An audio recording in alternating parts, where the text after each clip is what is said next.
Hello नमस्कार.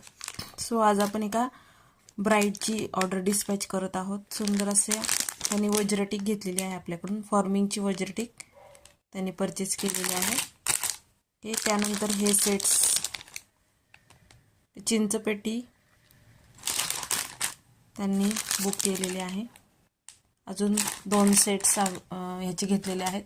त्यानंतर हा 480चा आपला हॉट सेलिंग असा एडीचा सेट त्यांनी घेतलेला आहे. हे सगळं त्यांना मी डिस्पॅचच्या वेळेस गोंडा वगैरे अटॅच करून पाठवणार आहे. ओके. त्यानंतर हा देखील सेट त्यांनी मेहंदी पॉलिशमध्ये एडी स्टोनचा सेट 480 वाला तो देखील त्यांनी परचेस केलेला आहे. ओके. त्यानंतर कालच्या लाईव्ह मधला आपला हा बेबी पिंक कलरचा सेट त्यांनी परचेस केलेला आहे. त्यानंतर हा देखील लॉंग मध्ये राणी हार लक्ष्मी कॉइन वाला सेट्स त्यांनी बुक केलेला आहे. ओके. ह्या सगळ्याची डिस्पॅचिंग व्यवस्थित त्यांचा होणार आहे. हा फक्त शॉर्ट व्हिडिओ आपण केलेला आहे डिस्पॅचिंगचा. थँक्यू सो मच पूजाताई for bulk order. Thank you. Keep shopping.